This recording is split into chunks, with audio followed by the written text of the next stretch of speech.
नमस्कार। आज एक ऐसे छोटे से मुद्दे पर बात करते हैं जिसे सभी ने अवॉइड कर दिया, जिस पर किसी ने कोई वीडियो नहीं बनाया, कोई चर्चा नहीं की, केवल अखबार की एक छोटी सी खबर बनकर यह प्रकरण रह गया। इस प्रकरण के बारे में पहले मैं आपको बताऊं कि इस प्रकरण का हमारे देश की राजनीति, हमारे देश के व्यापार, विदेश नीति, हमारे देश की प्रतिष्ठा, मान सम्मान सभी के साथ बहुत बड़ा संबंध है।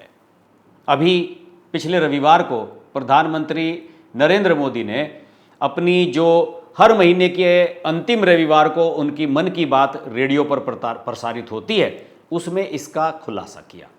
उन्होंने ये बताया कि प्रधानमंत्री हैं जो इटली की जॉर्जिया मेलोनी, उनकी एक किताब आ रही है, उस किताब की प्रस्तावना यानी कि प्रीफेस उन्होंने लिखा है। और इसके अलावा उन्होंने जॉर्जिया मेलोनी की तारीफ की कि वो नारी शक्ति का प्रतीक हैं। नवरात्र का समय चल रहा था तो उन्होंने कहा कि नारी शक्ति के लिए ये एक बहुत महत्वपूर्ण बात है।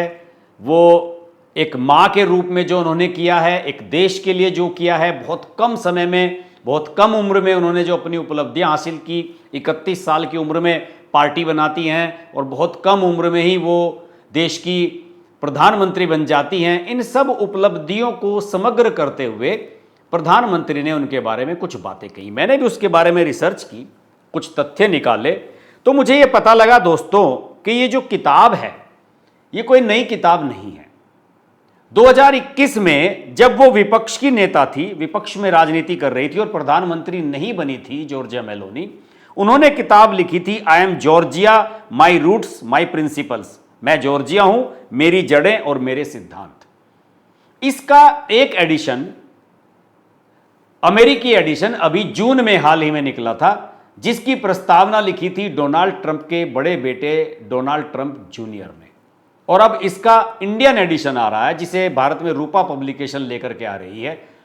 उसकी प्रस्तावना लिखवाई उन्होंने प्रधानमंत्री नरेंद्र मोदी से। और यह बताया जाता है कि उन्होंने स्वयं फोन करके प्रधानमंत्री से इस बात का आग्रह किया था कि प्लीज मेरी किताब के लिए आप अपना एक प्रीफेस, एक प्रस्तावना लिख करके दें। आप जरा इस खबर के महत्व को समझिए। इसे केवल इस तरह से मत टाल दीजिए कि ठीक है प्रधानमंत्री से रिक्वेस्ट की है और उन्होंने लिख दिया। क्या इससे पहले कोई ऐसा उदाहरण मिलता है कि हमारे देश के किसी राष्ट्रीय अध्यक्ष को, किसी प्रधानमंत्री को आज तक किसी दूसरे देश के राष्ट्रीय अध्यक्ष ने कहा हो कि भाई मेरी किताब की आप प्रस्तावना लिख दो?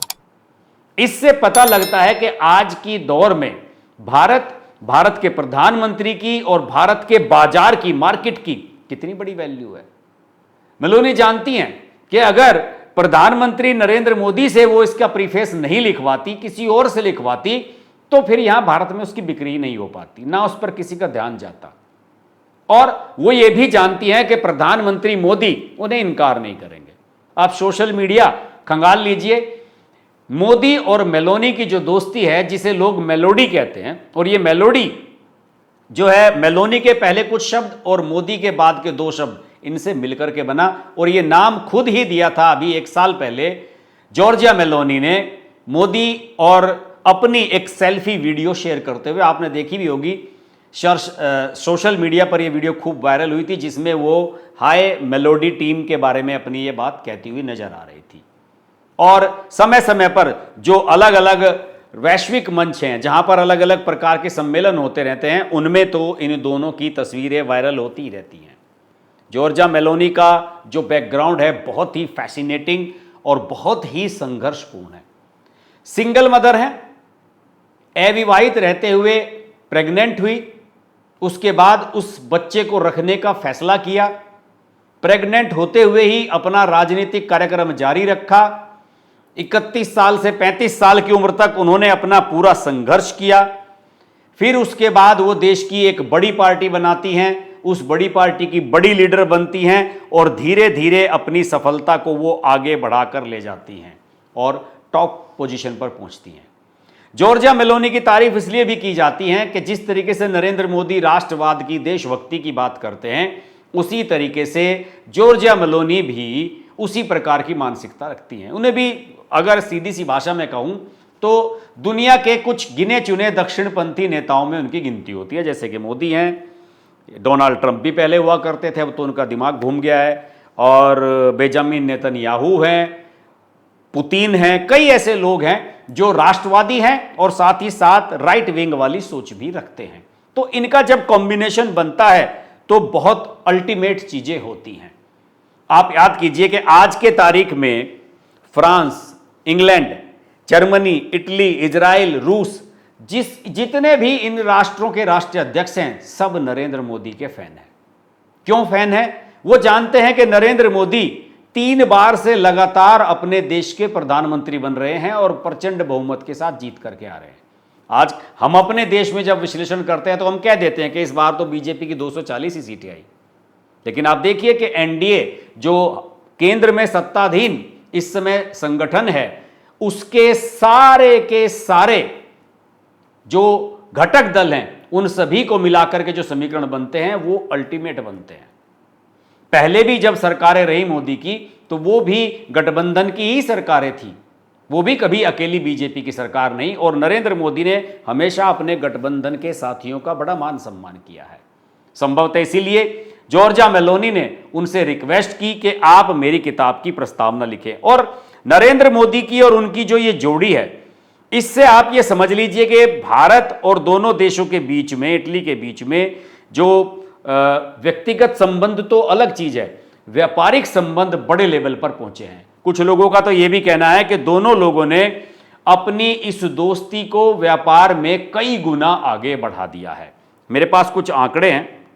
2023 में भारत इटली संबंधों को रणनीतिक साझेदारी के स्तर तक बढ़ाया गया, जिसका उद्देश्य अगले 10 वर्षों में लोगों से लोगों के संपर्क, व्यापार, अर्थव्यवस्था, रक्षा सुरक्षा और जलवायु कार्रवाई जैसे प्रमुख क्षेत्रों में सहयोग को मजबूत करना।